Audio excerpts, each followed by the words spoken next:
It is officially Tennessee Titans week. The New York Jets have signed Conor McGovern to their practice squad, along with linebacker Jackson Sermon. What does this mean for the team, and how will the Jets be able to get home, collect a win against the Tennessee Titans? It is a Wednesday edition of NY Flight Jets Talk, and we are live. Jets, Jets, let's go. Jets wide receiver Wesley Walker. Wesley, how you doing today? ESPN writer Mr. Rich Samini, Jets reporter for The Athletic, Mr. Zach Rosenblatt, Hall of Famer and Jets legend Mr. Marty Lyons. Your host, Connor Law.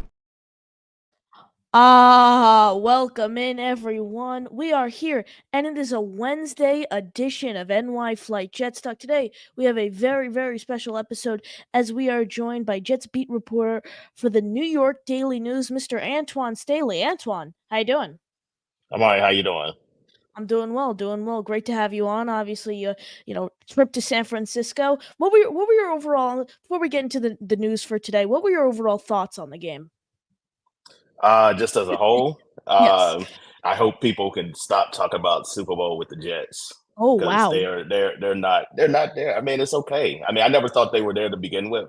I know a lot of people thought that they were, a Super Bowl caliber team, but sometimes it just, you need to get punched in the mouth to have go back to reality a little bit. I think they still are a playoff team. I think they can be, just provided some things have to get cleaned up, especially defensively there, and then they can improve offense a little bit. But yeah, it's going to take some time. The 49ers are just on another level than the Jets right now. Again, like that's totally fine. You don't necessarily need to be a championship team in week one. You need to be a championship team headed towards later on in the season. Absolutely. Let's get into the news for today. The Jets have signed Conor McGovern. They signed him to a 3-year, $27 million deal in 2020. He started 55 games for the team. Jets finally bring him back on the practice squad, release Xavier and Valade. Antwan, what are your thoughts on this signing, and is there a path for McGovern to possibly earn a spot on the Jets roster? We did see Wes Schweitzer get placed on IR with a hand injury. What are your overall thoughts on that?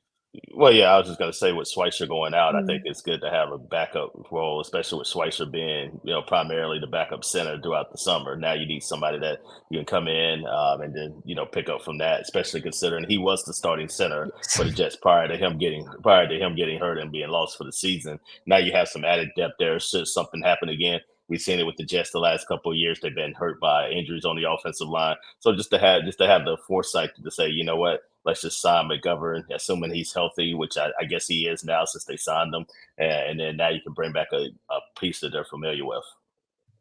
Absolutely. We have Boy Green in the chat, and he wants to know, hey, Conor McGovern is back. Speaking of family reunions, any chance the Jets could trade with the Browns to get Quinton Jefferson back? We heard there was mutual interest in free agency. Antwan, could you see something where Quinton Jefferson is back in the green and white?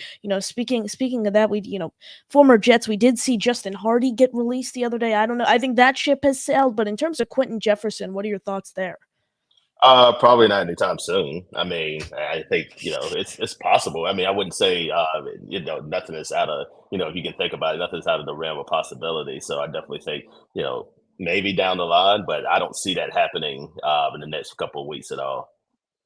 Speaking of the defensive line, Assan Reik, he's still not there. Multiple executives told Jeremy Fowler and Dan Graziano of ESPN they think the Jets might not have a choice when it comes to trading Reddick, and they think there's a strong possibility that Reddick is dealt. He's still not here. There's a large possibility that he won't play against the Titans. When do you think this comes to an end, and could you possibly see where the Jets give in and they just deal him? I may not see. I mean, it may not.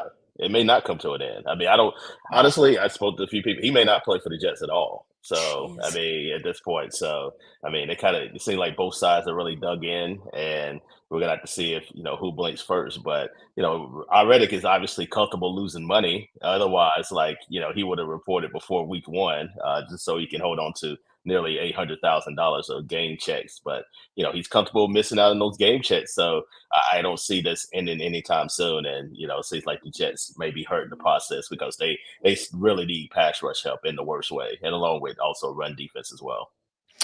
Absolutely. So yeah, well, that's definitely not what you want to hear. This Reddick holdout might not come to an end. So what would happen with the Jets? What do you think the Jets would do? Because if he does not report by that Tuesday following the Week 10 season, the Jets still have his rights for the 2025 year. What would the Jets do if he just holds out for the whole season? That's an interesting question. I don't know. I mean, it would depend on a lot of different things, like who's returning back next year, where the Jets are. If it's the same regime from this year, maybe they decide to trade him. If things don't work out the way this Jets fans thought it's supposed to, and if they don't make the playoffs and they finish under 500, then it's going to be completely new coaching staff in there, I believe, and a lot of changes. And then I think in that point, then they might just flat out release him. So, but it could go a lot of different directions. Like I say, I don't know if he'll play for the Jets at all. Again, like this does not seem like it's going to end anytime soon, and both sides are really dug in. So, if you're holding your breath, waiting for Hassan to ready to show up, then I got some news for you. He may not show up at all. Wow, so yeah, we've definitely seen some things where it's okay. The Jets are so far apart with Reddick, and then that one night where he was at that fundraiser, and you and several other Jets beat reporters were there at that event. I had Nick Ferry on the show that night. That was the same night Michael Carter II inked his extension, and Nick thought there was a chance a Reddick extension happened that night, and we're still sitting here today with no really new news on this Reddick situation. Speaking of Michael Carter II, we didn't see him really play much during the game against the 49ers. He played only 26% of the snaps. He was on the injury report today. He's been dealing with an ankle injury. When do you think we see Carter back in full form? According to Robert Sala, we may not, because this seems like this ankle injury is gonna. He said it may linger with him all year long, and if that's the case, then we may not see him return back to form until after the season. I mean, it's one of those high ankle sprains, and high ankle sprains can they can heal in a couple of weeks. They can linger on the entire season. So, and it could be somewhere in between. So, if you're the Jets, you have to hope it's somewhere in between. But Salah said it after the game, like, yeah, this is something that's probably going to last with him for a while, because he dealt with it in training camp, and it's still an issue. So it's just one of those things where he's just going to have to play through it. I'm going to move over to the offensive side of the ball. Aaron Rodgers completed his passes to only three players: Brees Hall, Alan Lazard, and Garrett Wilson. We didn't see the ball come Tyler Conklin's way until garbage time with Tyrod Taylor, and we didn't see Braylon Allen touch the ball again until garbage time with Tyrod Taylor. Saw nothing out of Mike Williams. We do know he was on a pitch count, though, in week one. Nothing out of Malachi Corley. Nothing out of Xavier Gibson on the offensive side of the ball. What do you expect? How do you expect Rodgers to kind of utilize this offense during week two? Do you expect him to use more of a variety of targets? I mean, if they can stay on the field. I mean, Mhm. I think that was part of it too. I mean, they just couldn't stay on the field. I mean, when you're getting, first of all, you're not stopping the run. You Mhm. can't run the ball, and then you're having a number of three and outs. Then you have no rhythm, and then in that case, then you're not able to establish that kind of rapport with the receivers that he would want to. So yeah, I mean, I think him and Garrett is fine. I think obviously him and Al Lazar were also fine. I mean, Yes. Lazar had a bounce back at least week one, where he had a big game there, but I think you want to get Brees involved, you want to get the tight ends involved, but if you can't stay on the field, then it's going to be hard to do that. I think in this case against Tennessee, what you want to do is probably have a little bit more non-vanilla play calling. Like, I think you want to just kind of establish the pass, and maybe that'll open up the run there. Because it seemed like, for me, just from my vantage point, just even looking back at the game the other day, after the fact, the 49ers were kind of playing the run, thinking that they would run the offense through Brees Hall, and that's kind of exactly what they did. So now you have to, if you're the Jets, you have to try to change it up there and just try to establish the pass there, and maybe that'll hope. I wouldn't get Aaron comfortable. It also open up things for Brees Hall in the running game. You mentioned Brees Hall there. How are the Jets really going to use the run game as a whole, including Braylon Allen in the Jets Week 2 matchup against the Titans? The Titans were able to stop the run successfully against the Bears, allowing less than 70 yards on the ground. I mean, it is important to note the main running backs are Khalil Herbert and DeAndre Swift, so it's it's not really much compared to Brees Hall and Braylon Allen. How do you expect the Jets to utilize that run game during Week 2? Yeah, I think it kind of goes back to what I said too. I mean, I know Swift is a solid running back, ran over 1,000 yards, but yeah, I mean, I think establishing that passing game, definitely think getting that early on to definitely open up things, or should as you hope, open up things for Brees Hall there. Because I think if you go out early in the game, it was just kind of like run, pass, and then if you end up running the ball that early and then you get stopped, now you're in these third and long situations, and I think you kind of saw it was a lot of three and outs there at least early on, and obviously the fumble also hurt on the second drive with Brees Hall and the shovel pass there. So I think just establishing that run early, I'm surprised they didn't pass to start out with to kind of Yes. get Aaron comfortable as opposed to running the ball there. I guess their thinking was just let Aaron get comfortable, get the nerves out and run the ball there. But of course, you end up being behind the eight ball on third and long, and obviously had that Allen Lazard drop really hurt. Absolutely. Overall, how do you expect the Jets to match up against the Tennessee Titans during week 2? I know the Jets obviously have the more, roster talent is definitely a huge thing for the Jets. They seem to have a lot more talent than the Tennessee Titans. How do you see them matching up against the Titans?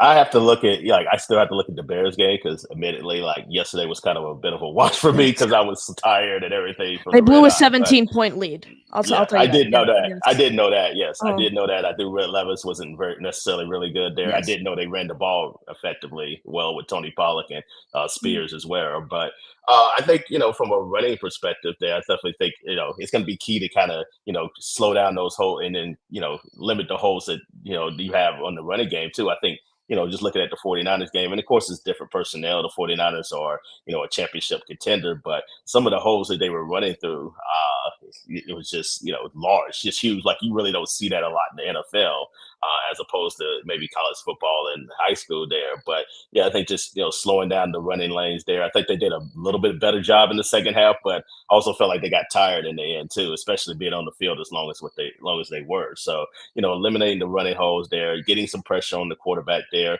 And, I think, from a offensive perspective, I think they match up pretty well there. I just think they just have to open up the playbook there and just kind of let Aaron, be Aaron a little bit more too. And I think you saw, just the signs of old school Aaron where, you saw the cadence there just kind of got the player off sides, and then that opened up the Alan Lazard touchdown there. Just let him do his thing there. Like just kind of week one was kind of, get him comfortable there. But I think week two, you can kind of, let him be the type of player that he is. And I think we think he shows signs of that against the 49ers. Jermaine Johnson, Antwan. I was expecting a big game out of him in week 1. We really didn't see much. Obviously, I was expecting him to be on McKivitz a lot, be going up against McKivitz a lot more. He did line up against Trent Williams the majority of the time, which did hurt him, as Williams is among the league's premier tackles. Which, like I said, definitely did hurt him. What do you expect out of Johnson in week 2? It's evident the Jets will need someone to step up in their pass rush without Reddick. Like I said, Johnson was pretty much non-existent during week 1. What do you expect out of Johnson as the season progresses? I think he's going to have like probably the same similar type of year that he did last year. I mean, 7.5, 8 sacks there. I think that's the type of player that he is. I know he's probably wants double digit sacks, which I wouldn't doubt that he can do that. I mean, I definitely think you start to see his arrow pointed up, especially coming out of his first year there. Was a dominant player at times there. Did some really good things there. I remember the Eagles game in particular last year where I think he was just moving all around the field there. Yeah, tough night. I mean, you're playing one of the best left tackles of all time, Yes. so I mean, he got completely neutralized, which is nothing to be ashamed about. But I'm sure in his eyes, he wants to have a much better effort against the Tennessee Titans. There, good for him. Good news for him. The Titans don't necessarily have Trent Williams like they're on their roster there. So let's pick them to move him around there. I don't know if as far as a number of sacks or anything like that, I'm not going to give you a total on that. Yes. But Absolutely. I definitely think he'll be helped, especially when they're moving. It seems like they're going to move Quentin Williams more out to the outside a little Mhm. bit at times still, and I think that also opened things up for him and everybody else on the pass rush there because they got to get that help from somewhere. I mean, even just then, like you're trying to replace 19 and a half sacks from a year ago, and then to have the pass rush non-existent in game one. Again, granted, it was against the 49ers there. You got to have a little bit more consistent. If not, like I mean, not if you're gonna. I mean, if you're gonna beat some of the better teams in this league. The interior of the line. Leonard Taylor III was inactive for the Jets elevated Jalen Holmes, prompting Taylor to be inactivated for that game. I was a little surprised by the move. I don't know about you. What were your overall thoughts on that move? And with Holmes showing that performance, do you think we won't see much of Taylor this season?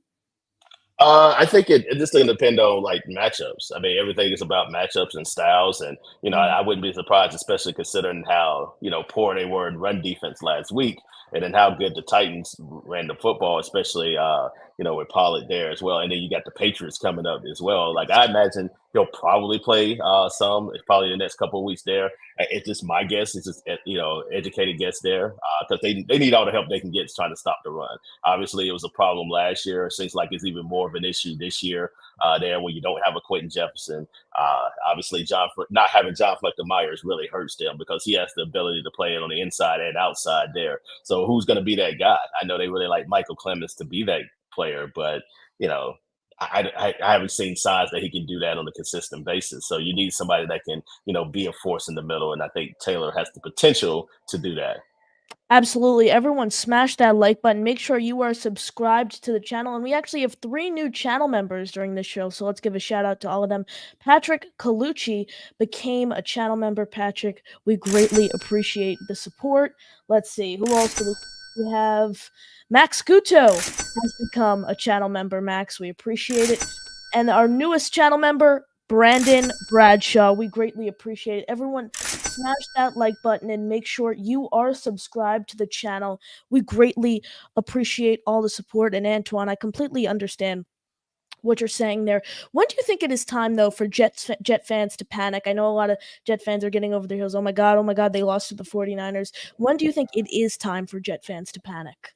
I mean, not now. I mean, you lost to one of the best teams in football. So, I mean, I didn't see them winning the game anyway. I didn't think what's probably more alarming is like how they looked in the game. And I don't think the final score was indicative of how the game really went. I mean, I think the 49ers could have put up 40 points on them if they really wanted to, but they just showed. Remember, it was a 4th-and-1 call. Kyle Shanahan chose to take the field goal instead of, taking the point, which, at that point, it didn't seem like the Jets were, going to stop the run at all. Like, that's why I was kind of surprised that they decided to go kick the field goal. But, I don't think it's time to panic at all. Now, if they lose against Tennessee and then they got to play New England on a short week at home, then maybe you start to, worry a little bit too about this team there.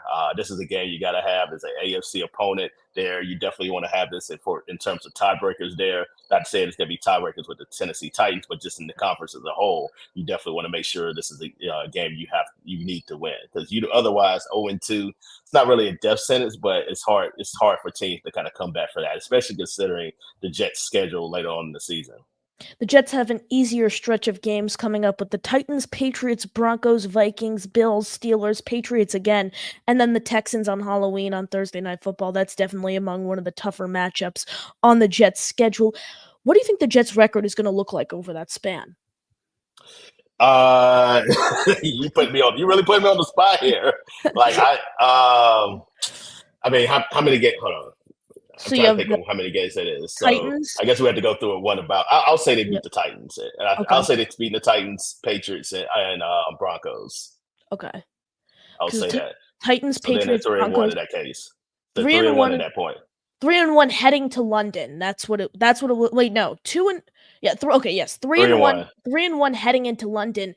The London game. What do you think that matchup's going to look like? Obviously, the time change there in London affects both teams. What do you think that matchup's going to look like against the Vikings? I mean, it could go either way. I probably would pick the Vikings in that, but then again, it really could go either way in that one.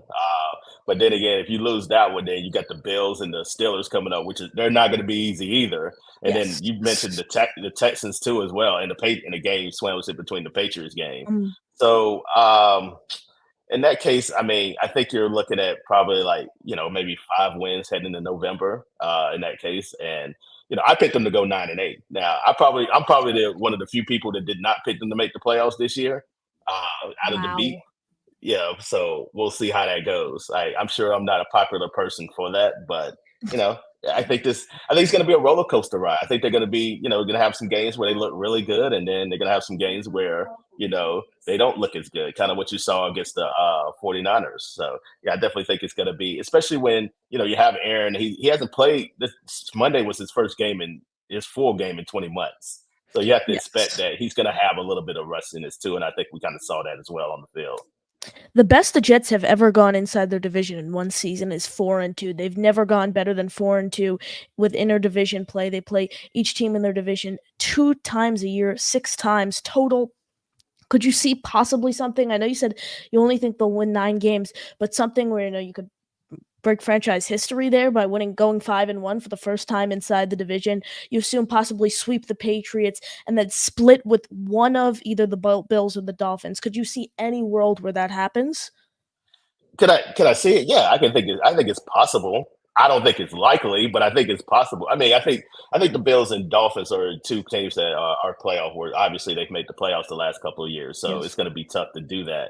I think if you finish 4-2, I think you're in a good spot. I mean, if so long as you can take care of business against everybody else and beat the teams that you're supposed to beat, which and traditionally the Jets have had trouble doing that.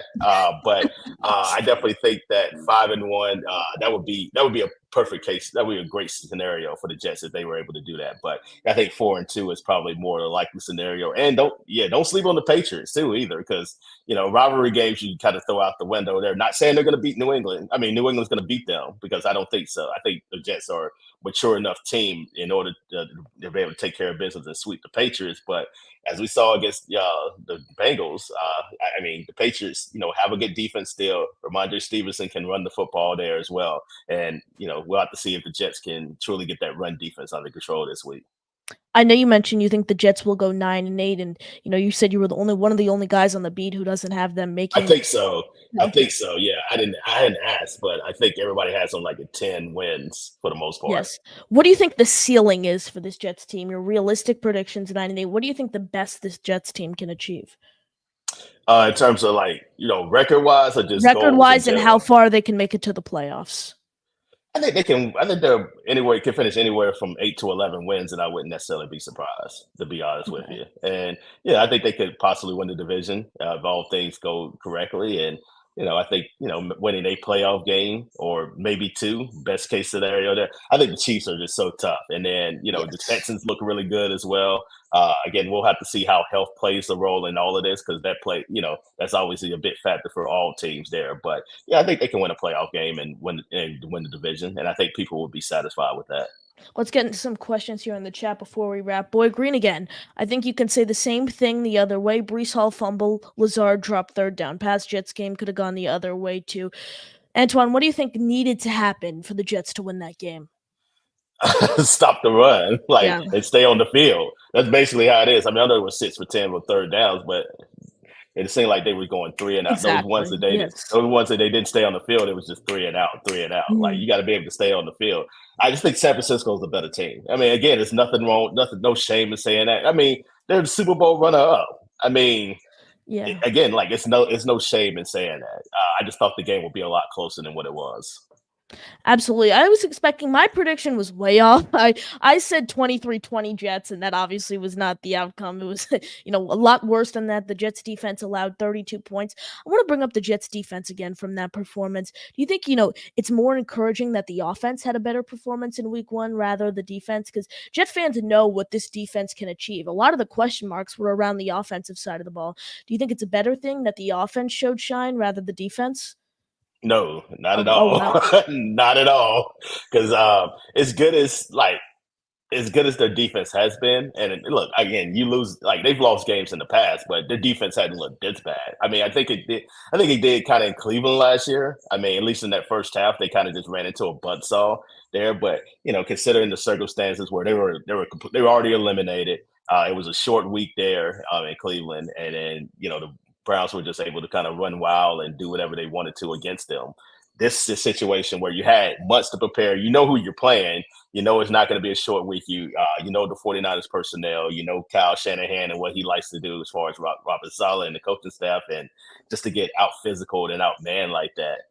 That's a little bit alarming to me, but we'll see if they can bounce back there. Maybe this was a good wake up call for them to just kind of say, you know what, now we need to get back to bases and doing things we're accustomed to doing. And according to them, that's not their standard. That's not what they're used to. And again, there's a big week against the Titans team that whoever starts out 0-2 is definitely going to be. I'm sure their fans are going to be really panicking on both sides. Antoine Johnny Boy wants to know in the chat, how can we stop the other team from kicking field goals? LOL. Serious question. Why were the tight ends not used against San Francisco? And Antoine, this is something really interesting because Tyler Conklin, I mentioned it when we first started the show, he didn't get his hands on the ball till garbage time when Tyrod Taylor came in. Antoine, how did the Jets get the tight ends involved moving forward? Yeah, I think that's a good question. I think I was a little surprised too. I thought Tyler Conklin would be a big part of their offense, at least, but it definitely wasn't the case in week one. There, I think the 49ers, you got to give them credit. I think they had a really good defensive plan there too as well.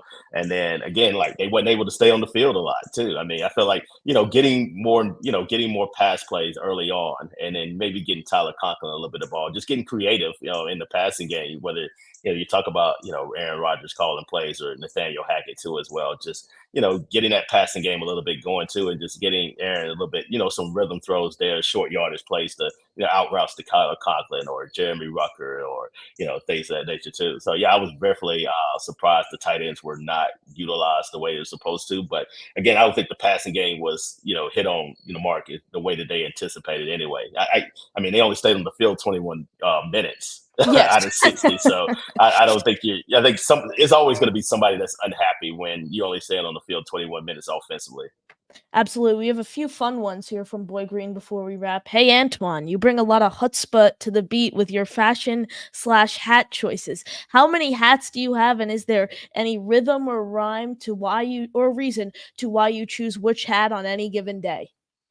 No, there's no rhyme or reason. I also sneakerhead too. Obviously, you can't see that, but At unless you're training out camp, there. But I did see yeah, that. you Yeah. did see that.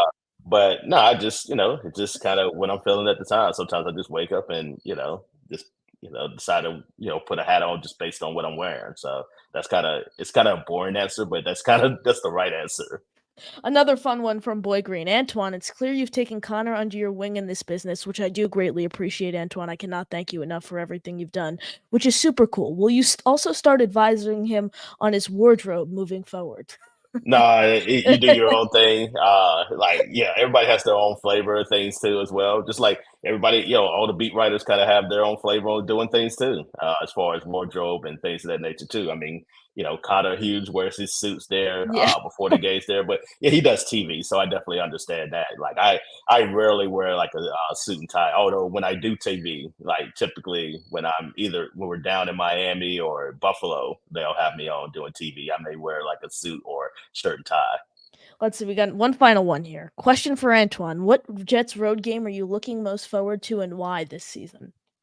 I mean, well, I think we already kind of had it in San Yeah. Francisco. Yes. Well, because it's the longest, and then we don't necessarily we don't get to go to San Francisco very often or the Bay Area. So I was definitely looking forward to that. Moving forward, I'm trying to think. Arizona would be cool. Although I've been there. Like we went to Arizona last year for the owners meeting, so that's always a good trip there. Miami obviously means something to me because that's kind of home, like a second home for me. So between those two, yeah, I'm probably looking forward to both of those. I'm definitely not looking forward to Buffalo right after Christmas. I can tell you that.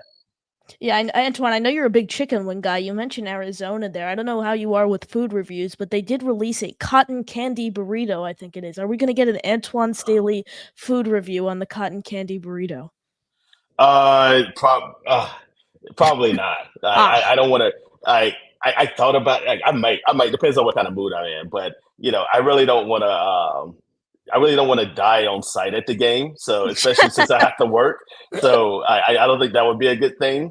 But yeah, I may try like a bite of it. Like it does sound intriguing, just to kind of take a look at it. But yeah, ask me in about a month or so. I may change my mind. absolutely, Antoine. We appreciate you joining us here. You got any final thoughts? Nah, I mean, people can find me at my name, Antwan Staley, all social media platforms. Also, find my work at the New York Daily News at nydailynews.com. Everyone, I really appreciate you guys watching. Make sure you smash that like button and you are subscribed to the channel. If you'd like to become a channel member, the link is in the description. We greatly appreciate all the support. Everyone, thank you guys for watching. And as always, JTS Jets, Jets, Jets.